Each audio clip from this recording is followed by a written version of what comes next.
ว่านี้เขาอีแม่ให้เอาเอาพ่อกันจักเดือนจังได้ตกลงปลงใจยุ่มเราจักหูกันบ่โดนบ่เฒ่าบ่โดนน้องเนาะมักยังบ่ได้นอนนำกันบ่ได้อยู่นำกันได้เขาไปอยู่เฮือนลุงคำเป็นทิศเขาบ่กล้าอยู่นำลา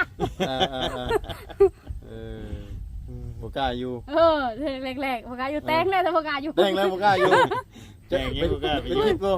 เป็นทิศพื้นทิศช่องทิศไปอยู่เฮือนลุงคำบ่ได้คนมันเป็นอย่างนั้นจังบ่กล้าอยู่แล้วเพราะเราให้ฟังได้บ่แบบย่านแบบไรย่านแบบว่าคนเฒ่าเราบ่บ่แม่นบ่กล้าอยู่หนูบ่เคยแต่เล็กน้อยนะบ่กล้าอยู่บัดแรกๆบัดไปอยู่แล้วบัดนอนในเตียงบัดโอ้ยค่อยจิกผ้าห่มได้ค่อยเท่านี่ติ่งบ่ว่าเท่านี่ติ่งก็ยานเท่าตายแรกแล้วดันได้ยานเนี่ยตลก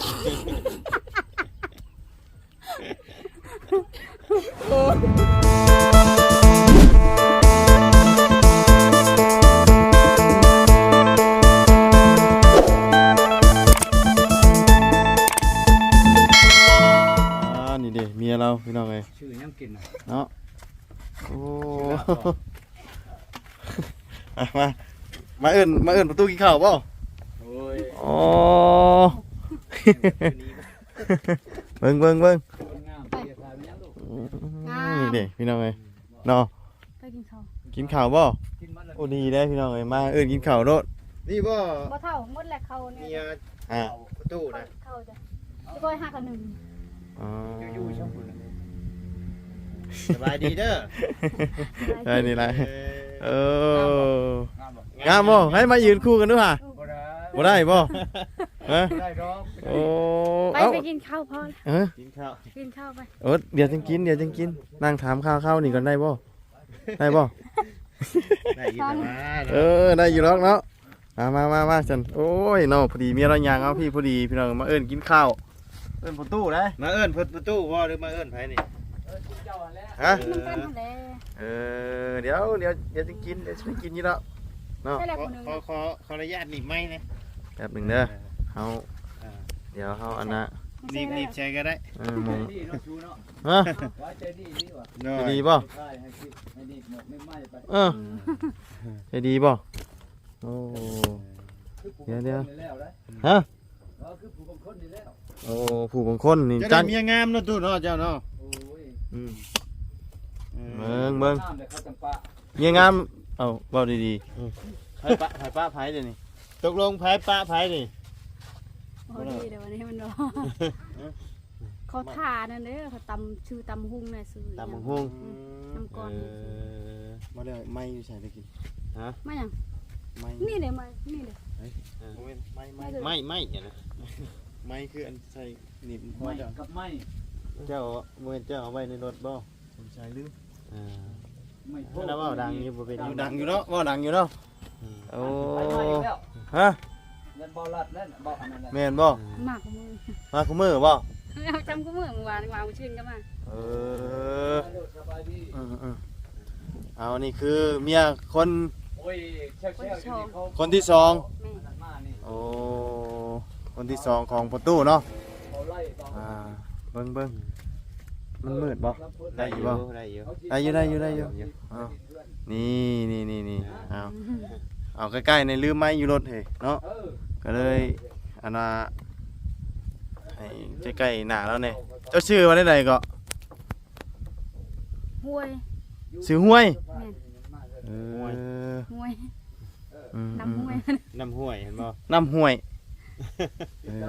เบิ่งมานั่งน้ำเล่ากันพอเราบ่อายเนาะโทษเด้อพี่น้องสบายดีเนาะสบายดีเด้อเนาะตอนนี้อายุจักปีเลยประมาณ26ปี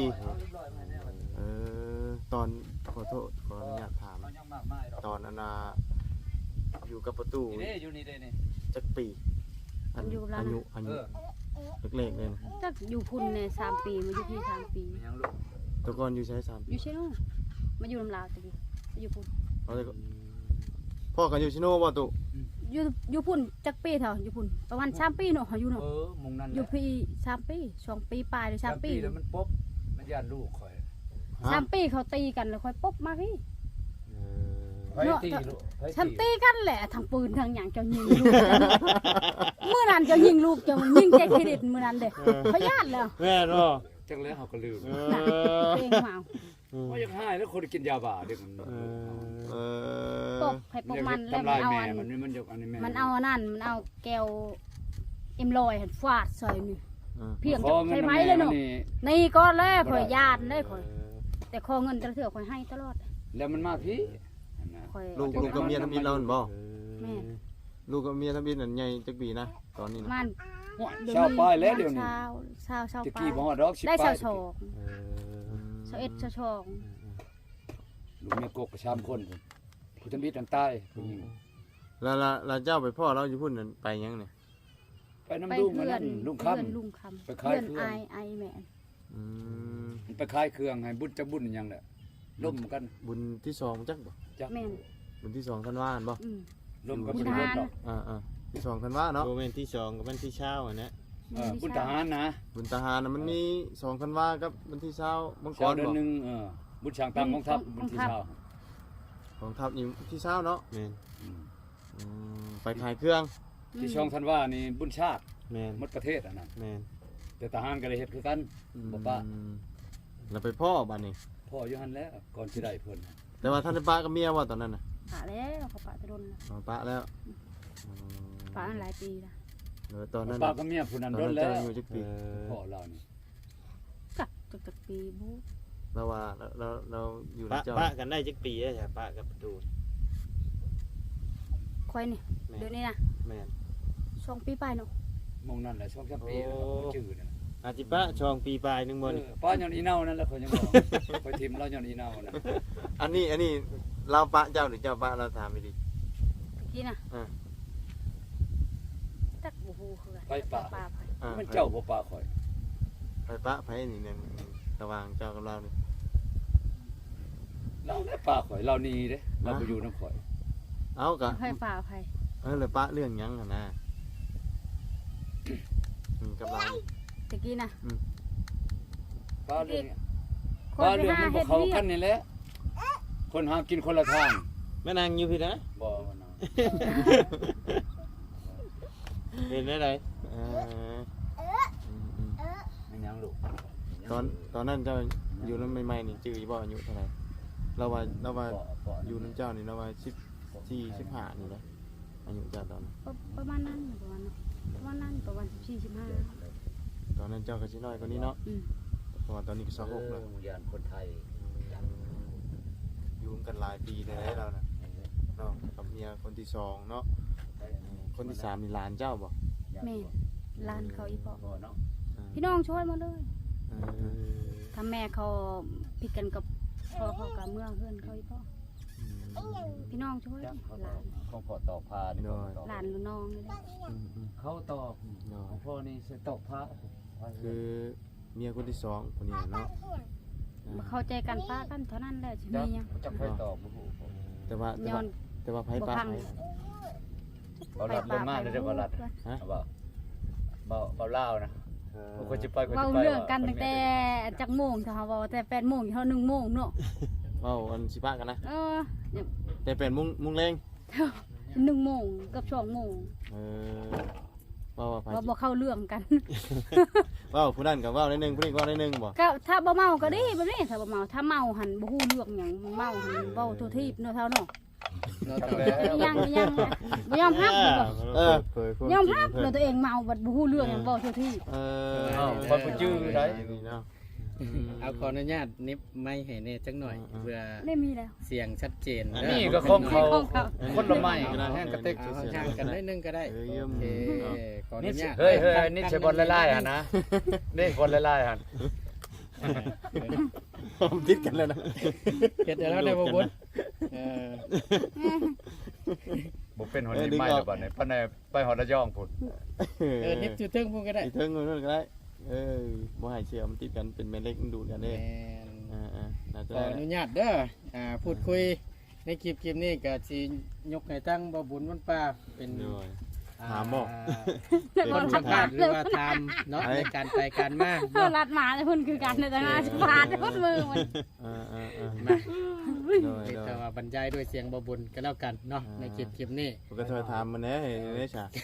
เนาะ โอเค ก็ได้มานั่งเว้าเนาะยันว่านั่นก็ได้อ่า น้อย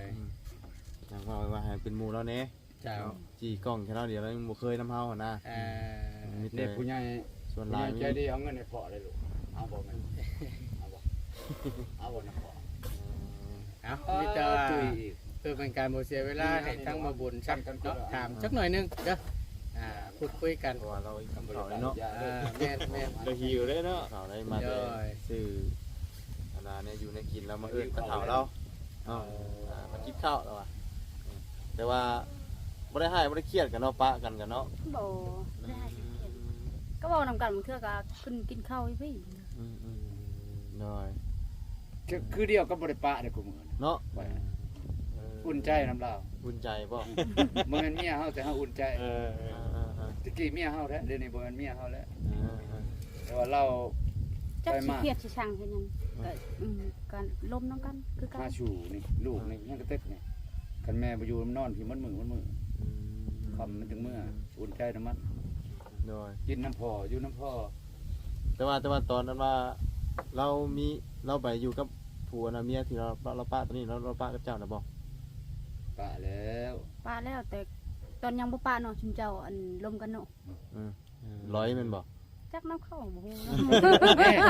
คือพ่อว่าแล้ว ธรรมดาได้นี่เนาะ คือพ่อว่าหั่นแล้วเห็นหน้ายามใดจะปะไม่เมียเจ้า จะป้าไม่เมียข่อยเจ้าสิเอานะผู้นั้นก็เลยป้าเพิ่นน่ะก็ยังคิดอยู่เดี๋ยวนี้กินแนงขนาดเมื่อแล้วเขามาขี่อยู่หัวใจพ่อนะ เสียดายบ่บัดนี้ เสียดายและเสียดายแม่เก่าเลย คำว่าเราขอคืนนี้จะคืนนี้เราวันนี้อันนี้คือถามซื่อๆเด้อบ่ให้เราคิดจริงจังเลยเอาแบบเอาความในใจ อย่าจริงจังได้ อืม ข่อยจริงใจแล้วเอาจริงจัง บ่อยู่ไผอยู่มัน อยู่ไผอยู่บ้านเนาะ เออ พอตู้เด้ ไม่ก็จะคืนนั่นแหละมันเขา ไผ คืน อ ก็ ยู่มั เป็น น อยู่นี่แหละ บุญวาส ถ้า นา ดี เฮา มัน แห ก็ ละ ดีแหละตะกี้หนูเราอยู่6ปีผู้ได้เฉพาะอยู่ดนเด้ ถ้าเราคืนเฮาคืนเฮาเอาชื่อแหละเราจะไปใช้ก็ไปเฮาอยู่น้ำลูกเฮานี่ยังมีอุ่นใจนะยังว่ามีเมียยามใดก็ฮู้ว่ามีเมียมันสิไปอเมริกามันสิไปใช้กระยามันได้บัดนี้มหามพวงคือเก่าอีก แต่ก่อนนี่เจ้าห่วงเราบ่ ก็อยากห่วงแน่แหล้วก็มัน ห่วงย้อนความหยังความเรางามหรือว่าความเราเล็กน้อย ก็แนวหมักบ่มันนิดน้อยบ่มันก็ได้เอาแล้วมันก็ห่วงกันแล้วผัวเมียเฮ้ยไปมันบ่ได้อยู่ใกล้กันแล้วก็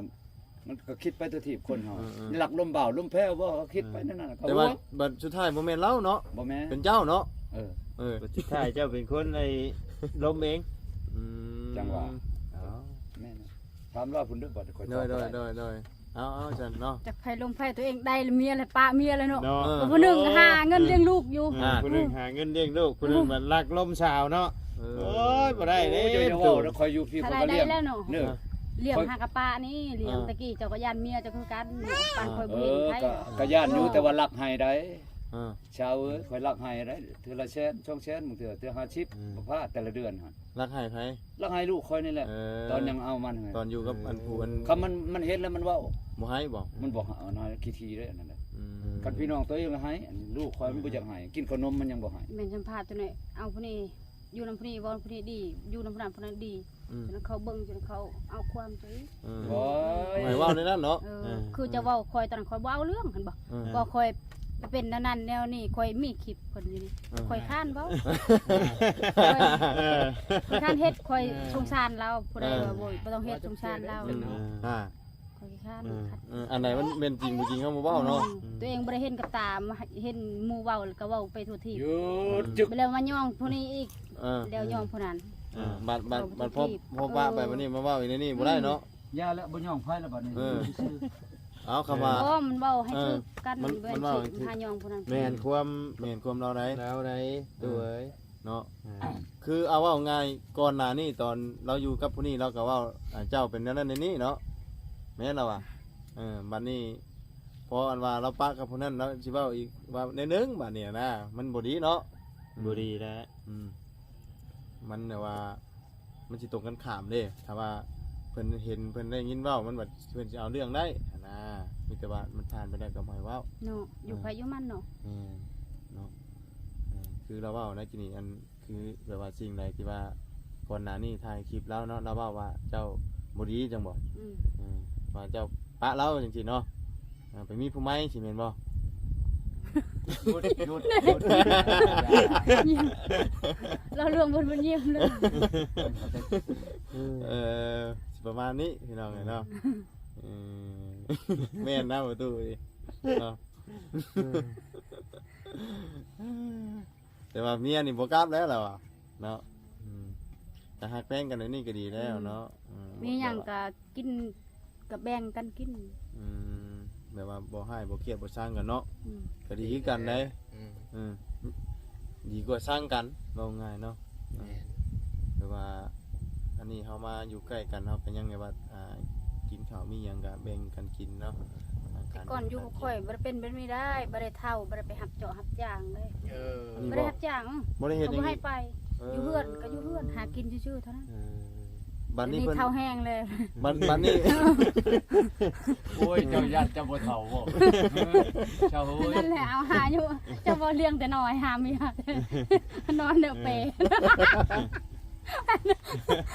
บ่ควันหมด เอามื้อหน้าอีกเอาคนที่สี่อีกนี่เลี้ยงน้อยสำลูกเจ้านี่เลี้ยงก่อนจึงเอาเนาะ นี่บัดนี้ เราว่ายังบ่ได้ยอมเลย เฮ้ย แล้วว่ายังสิเอาอีก13 ปี เก้าแล้วแต่เรามานเนาะเอาบ่มานบ่ได้ เบิ่งสิถามอันเริ่มแต่ต้นตกลงแบบว่าไปมักแล้วย้อนหยังนี่นะขอถามเลย แต่ชีวิตนะ ดำรอว่าตะกี้ เอาเราให้ฟังแหน่อยากฮู้นะมันแต่ละคนเมียแต่ละคนเนาะมาตกหลุมหักผู้เฒ่าได้จังไดนะ มักตะกี้หันไปบุญเนาะเท่าเนาะไปบุญว่าเท่าซื้อหยังชื่อเกิบหรือชื่อตุ๊กตาให้ข่อยหรือชื่อสุชาติบ่ชื่อหยังโอ้คือกัน จำบ่ได้แล้วเนาะ บ่มีดอกโทรศัพท์จน แม่นเนาะ ตุ๊กตาไป ตุ๊กตา ตุ๊กตา ตะกี้แบบบ้านนอกยังบ่มีฮอดยังแบบนี้ เท่านั้นเนี่ยมีแต่อยู่ดีเทลมันบ่ แต่ มี ก็ลุงคำให้เอาลุงคำว่าเอาแม่เอาจะหน่อยอันพอใส่น้ำว่านี้เคยแม่ให้เอาเอา พ่อกันจักเดือนจังได้ตกลงปลงใจยุมเรา จักบูคือกัน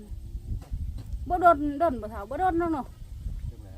มักยังบ่ได้นอนนำกันบ่ได้อยู่นำกันได้เขาไปอยู่เพื่อนลุงคำเฮ็ดทิศเขาบ่กล้าอยู่นำล่ะ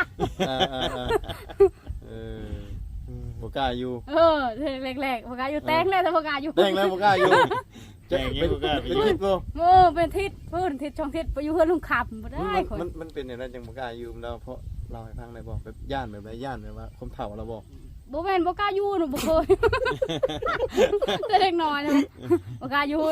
บัดแรกๆบัดไปอยู่แล้วบัดนอนในเตียงบัดบ่ค่อยจิกผ้าห่มได้ค่อยเท่านี่ติ่งบ่เขาว่าเท่านี่ติ่งก็ยานเท่าตายแรกๆแล้วดันได้ยานเนี่ยตลก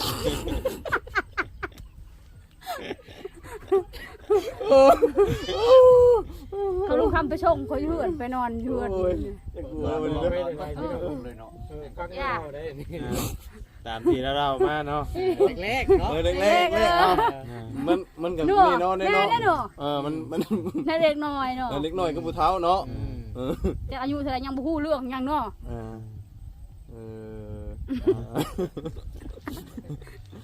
ปากบ่ออกเราบัดนี้ เขาติ้งกับยานแต่เขาจะนอนนำเฮาแม่นบ่ แม่นนะ จิกผมพาจิกผมเลย ตอนนั้นหลังจากแต่งดองมาแล้วคิดว่าอยากถอดใจอยากบ่อยากอยู่กับเราอยู่บ่ แต่งแล้วนะก็อยู่จนฮอด3ปีอยู่พุ่น บ่แบบว่าอันหมายว่าบ่กล้าอยู่กล้านอนนำเราหั่นนะแบบว่า บ่ได้คิดจากปะเราบ่ คิดว่าอยากอยากปะเราอยู่บ่ตอนน่ะ บ่เนาะแต่ว่ายังทำใจก่อน ยิ้มเดี๋ยวนั้น ว่าก็จริงเนาะหมดดีแล้วบ่ ทำเนาะ กับว่าล็อกเนาะเฮ็ดได้ซะตอนนั้นจะจักปี14เนาะ14ตอนพ่อทั้งประตูใหม่ๆนี่ได้น้อย ยังน้อยอยู่ เราไงน้อยบ่ฮู้แบบบ่ค่อยยังบ่ค่อยว่า ท่านหัวผู้เฒ่านั่นเนาะ เจอผู้เฒ่าปั้นเนาะ อืมเออ บ่เบิ่งแล้วนี่ก็สิบอกแบบทั้งพ่อกับแม่แน่ เออให้เอา ตามที่เราเว้านี่ ทั้งอันเพื่อนลุงคำเพื่อนลุง เราเด้ ทั้งป้าทั้งลุ ลุ ง ง น้ำแน่ ลุงเราพุ่นก็ยู่แล้วยังให้เอายังให้ยู่ทั้งคอยยู่ทั้งเรา อ่า แล้วอย่าพึ่งผ้าใช้นะอย่างนั้นน่ะนะเพิ่นว่าเพื่อแห้งบ่เงินคำทำแก้วเนี่ยแล้วพอเพชรเป็นนัวหั่นน่ะ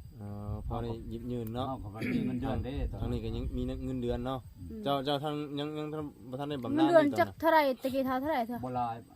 บ่หลาย เพื่อล้านปลายนึงนะ ล้าน2 ล้านป้ายเท่านั้น แล้วท่านได้กินบำนาญน่ะบ่ตอน ยัง อ่ะยังอยู่ทหารอยู่อ่ะ ไปประจำการคอยก็นอน นี่อยู่ในชุดเครื่องแบบอยู่นะ ใบอนุมัตินี่ก็ยังอยู่ในตู้นี่ก็ช่วงพุ่นเช่น อ่า ชมรจันยลาดพลเอกชมรเช่นใบอนุมัติแต่งงานนี่ตอนนั้นยังเป็นทหารเด้ทหาร ได้ อนุมัติ พ่อกินข้าว กินข้าวบ่ ก็หิวข้าวแล้ว ไปกินน้ำกัน เอาจักหน่อยจักหน่อย ตาม จักหน่อยกำลังถามอันนั้นอยู่นี่ เอาทำร้ายเลยที่แม่ง โต๊ะ บ่แม่นตำหุ้งมันเสียนั่นมาเลยเนาะ ใช่เครื่องบ่ ใส่เครื่องมาเลย ตำหุงคล้ายเครื่องเนาะ ก็ฮอดผ้าจิกตีนจิกหัวเมื่อกี้ จั นี่ กหัวเนาะ ด้อย เอาหลอดนาลีนะ เอาหลอดไหนคำได้ถามนะเอาหลอดไหน ไม่ได้ฮู้เนาะ คลิปนี้ขอโทษขออภัยเด้อพี่น้องเด้อพอดีเอาเนาะบ่ได้ยังบ่ได้ถามจนเทื่อถามแต่ประตูเด้ ครั้งแรกได้เฮาได้พ่อนี่ก็ได้ แม่น พ่อเรามือเลขนะ ก็เคยแต่ว่าได้ยินอันทั้งประตูเราเนี่ยแล้วบ่สิฟัง คนนี่คนบ่รังเกียจคนอื่นว่า คนมีมนุษย์สัมพันธ์สูงนะจะบอก แม่นก็ยอมรับเราอยู่มาเราทักทาย ก็คือเมียกับคนนั้นปบได้ อันคือผู้นั้นนะเอิ้นมาถ่ายคลิปก็บ่อยากมา จะมาได้ สิจะมาแรกๆไผบ่ เคยเห็นอยู่บ่ในคลิปในหยังตอนที่ ก็เห็นบ่เจอเนาะเว้นคือตัวจริงเด้อเนาะ จำบ่ได้ติ หลายคนแต่พ่อยังบ่จื้อนะ คนเล็ก ขนาดข่อยเข้ามาบ้านนี่มามื้อนี้เรายังบ่จื้อข่อยนี่ เมื่อวานก็มาเมื่อวาน ชื่อนี่บ่ชูจู วันนี้ก็มา มา มาเลย เพราะว่าคนเล็กๆนี่ว่าบ่าวบุญแน่นอนเป็นคนไทยเนาะ แม่น เพราะว่าเมียเราน่ะไปอาบน้ำ อืม มื้อนั้นน่ะ ทางบ่ เมียบุญนี่แล้วปะนี่ ใช่ ถามเมียเราแล้วว่าได้ผัวเฒ่ามาแล้วมาทางนี้มาว่าอันนี้ก็เพื่อนเมียเก่าเป็นญาติพี่น้องกันเล็กน้อยคือกันสินะก็เลยอันน่ะติดตามทายที่ไปที่มา คือฝ นะ นสิตกเนาะมื้อนี้เนาะตกบ่ ตกอยู่คือ ตกเด้อนี่ แต่น่าจะบ่แห้งเนาะ ตกยามใด ตกบ่ค่อยสิออกสิโปนตะแรงได้ไปลิ้น ปัจจุบันนี่นะว่าไงเรานี่บ่ได้อยู่บ้านเนาะ แม่ หากนมาแต่ไทย หาเงิน หาเงินอยู่ไทย ฝากมาพ่อ มาตั้งแต่วันที่1มาเลี้ยงลูกอันซ่อมเฮือนนี่จนแล้วเนาะท่านเนาะแต่ตะกี้หันยังตะกี้ยังบ่ได้เฮ็ดยังบ่มีประตูบ่มีหยังสักอย่าง บ้านบ่เยี่ยมบ่ได้ เกาะทั้งนั้นก็ยังบ่ได้เกาะบ่ได้หยังเลยนะมีหยังอยู่กะโลยังบ่ได้ก็หาเงินน่ะซื้อรถซื้อหยังทุกอย่าง รถ นั่นแห ก็ ละ ดาวนี่อยากจุบเลยรถ ไปไปอยู่พุ่นจักปี ตั้งแต่ปากันนั่นไปอยู่พุ่นเลยอยู่แต่ไปมาไปแล้วก็มา ปีหนึงบางเทื่อก็อยู่ประมาณ 4-5 เดือนแล้วก็มาหาอีกร้อย แต่ว่าปัจจุบันเจ้ากับมีแบบว่าใหม่แล้วบ่หรือว่ายัง ยัง อยู่ นี่แล้วโอ้ย ทางนั้นว่ามี ยังมีนะใช่ อยู่ในบ้าน มีเขาก็แตกแล้วหนู อ่า เขายังบ่ได้ไปมันบ่ได้หยังบ่มีตายเลย ก็เป็นเบาก็ ต้องมันเด้อหนู เพิ่นมีก็มาอยู่นำเนาะ มันได้มันแล้วก็จะเป็นผัวเป็นเมียแล้วยังนี่ผู้บ่าว ยังมันซื่อๆยังบ่ได้แต่งนี่ยังบ่ได้มันยังจะสิเอาไป เนาะ มันเลี้ยงให้ลูกเขาใหญ่ก็ มันคือเราป้าเจ้าเราไปเอาปั๊บเลยเนาะ แล้วแต่เราแล้วล่ะเรามานเฮาบ่มาน มีการมานกันประมาณนี้ก็ได้เราคือหาอยู่หากิน พวกคือไปวันนี้ ว่าคือบ้านเฮหาปูหาปลานี่ ไปหาเฮ็ดหาหยังแท้ดิ คักได้ ฟัง เราบอกกัน เนาะ เนาะพอฟังสองแง่สองมุมแล้วก็ เป็น เนาะ มัน ก็ ทางนั้นปากบ่ มันก็เป็นว่าอีหยังอธิบายบ่ถูกพี่น้องเลยเนาะแบบมันนี่แหละมาตูนอธิบายรู้จัก ก็คือแต่ก่อนเฮาก็มาถ่ายแต่ทางประตูเพิ่นผู้เดียวเนาะเฮาก็คล้ายๆว่าเฮาฟังแต่ผู้เดียวนะและที่นี่พอมาอยู่ กันเฮาได้ถามทั้งเรากะมันกะมุมมองไปอีกแบบหนึงอีกเนาะทางความทั้งสองฝ่ายเนาะพี่น้องเอ้ยคือตอนนั้นเฮากะบ่เคยฮู้ยังบ่เคยเห็นเพิ่นบ่เคยพ่อเพิ่นเนาะมานี่ก็อะไรฮู้ ว่าไงตั้งแต่ป้ากันก็แม่นไปเฮ็ดเวียกอยู่ไทยเลย แม่น อืมเงินเดือนเท่าไหร่เพิ่นให้ 15,000เดี๋ยวนี้ 15,000เฮ็ดเกี่ยวกับหยัง อยู่อันเป็นเด็กเสิร์ฟ ร้านอาหาร คนลาวนะหันคนละย่องพุ่นนะ คนระยอง ระยองฮิ ถึงว่าระยองภาคใต้อยู่พุ่นแหละ โดย ภาคใต้ว่าอยู่ระยอง อ้าวระยอง ระยองใต้บ่ ติดทะเล ติดทะเล ติดเกาะเสม็ด ไกลเลยเนาะ แม่น ติดกัมพูชาเนาะ เคยไปเทื่อนึงไปอยู่ระยองขอยอยู่บ่ฮอดเดือนครับไปเฮ็ดอันอิหยังป่าทูอิหยังไงปลาทูแห้งไงแห้งโอ้เมื่อยนี่มินข้าวกับมิน ปลา ข้าว ลายแห้งขนาด แม่น ลายจะได้ โดย กินในกลางทะเล มันใกล้ทั้งพุ่นเด้ เอาเราอยากกินข้าว โดยเอาโอเคจะให้เราไปกินข้าวกินน้ำก่อนเนาะ มื้อสิไปหาเงินน่ะไปยังสิไปง่ายอยู่บ่มันสิลงพุ่นน่ะลงไทยน่ะ ก็ง่าย มื้อใดบัด ชีว่าสิเมื่อวันเสาร์จักได้เมื่อหรือบ่ มื้อ เบิ่งก่อน มื้อแล้วมัน ชาวกับอื่นมื้อแล้วเนาะ แม่น จักได้เมื่อจักบ่บ่ฮู้ บัดนี้จักเดือนมาเยี่ยมบ้าน เป็นปีบ่หรือว่า ถ้าน้องค่อยเอาผัวผู้นั้นเอาผัวถ้าแต่งจักเขาแต่งเดือนไหนก็ไม้ไหน คนได้น้องจ้ะ ผู้หนึงผู้ใช้แว่นผู้น้อยๆน้อยๆกว่าหมู่นั่น ใส่แว่นน้อย ผู้จะว่าให้มันถ่ายรูปน่ะยืน ๆสิดำนะ อืม โอ้ ก็อีร้อยก็ว่ามันสิไปนำเจ้าบ่ ค่อยสิพาอีลอยไปอยู่ช่องเดือนค่อยมาสแตมป์บัตรแล้วก็ให้มันมา เราไปอยู่เลย บ่ ประตูแล้วก็เงาแล้วบัดผมมีลูกสาวว่านํ โอ้ชาวลูกชาวลงน้ำบ่นี่ บ่เห็นแม่มันลูกก็บ่เห็นอีกบัดนี้ให้มัน จักเบิ่งก่อนจะไปได้หรือบ่มันเฮ็ดบัตรขาวไปได้น่าจะไปได้เลย คือบ่เฮ็ดบัตรในสปอร์ตให้เด้อ เฮ็ดบัตรขาวแล้วมาชงมันบ่แล้วบ่ได้อยู่โดน มัดขาวมัน บัตรเจ้าพามาอีกพุ่นละบัดนี้เฮ็ดใบเดืองข้ามอีก สิเป็นหยัง มัดขา เขา ว บ่มีบัตรนั่นเขาให้ข้ามมาเลย มัดขาวนี่มันเล็กน้อยได้อยู่บ่ติดตามไป จักปีแล้วลูกจ้ะ ประมาณ5 ปีปลาย เอ้ยจะด้วย ได้5 ปีปลายเนาะเท่าเนาะอีร้อยเนาะ เออ 5 ปีปลายเนาะ นั่นแล้ว โดยลูกคนแรกเนาะ เพิ่นก็บ่จื้อปีมันเกิด ก่อนที่พ่อกับเราเจ้าก็ยังไม่ได้มีไผที่กับอิตาบอล ยัง เป็นผู้สาวโสดเลย ยังบ่ได้มีใคร เรายังว่าอยู่เราแต่งงานเรายังบ่ได้ไปอยู่นำเราย่าน สาวโสดเลยเนาะผมประตูนี่หากินแต่เล็กน้อยว่าโสดเลยบ่ เช้าสวดแต่บ่ชดเด้อ ห่าน ได้ อันนี้บ่ฮู้น้ำอันนี้น่ะ รู้นำเจ้าแล้วว่า บ่ฮู้น้ำนี่จุเจ้าอยู่กันสองคนเนาะบ่ฮู้น้ำนี่นี่ ก็บ่จะทิพย์นะมาไปกินข้าวบ่จะทิพย์ เราหิวข้าวแล้วเราสวนสามเทื่อแล้วไป โอเคจะน้อง โอเคขอบใจหลายเด้อ จะได้ลายเนาะเพราะว่ากันเอาพออันไม่แน่พอไม่ขึ้นแน่อยู่ลุ่มเด้อ ไปสาวพี่น้องเนาะเราหิวข้าวพอดีเรามาเอิ้นทางประตูเนาะกินข้าวกินน้ำนะมาบุญกระทามเรื่องราวที่ผ่านมากะถามนี่แหละพี่น้องเนาะความเก่าความหลังมาเป็นจังได้เลิกลากันเนาะกับบริพิษไม่ได้ไว้เทียงกันเราว่ากะชูมือนี่กหักแพงกันเนาะก็ดีคือกันเนาะกะเอาอย่าว่ากันเด้อพี่น้องเนาะอย่างไรกะเอาสำหรับคลิปนี้กะลำลาแล้วพบเจอกันใหม่ขอบคุณแพ่พี่น้องเอฟซีที่คำติดตามรับชมเนาะฝนตกแล้วพี่น้องเลยป้าสบายดี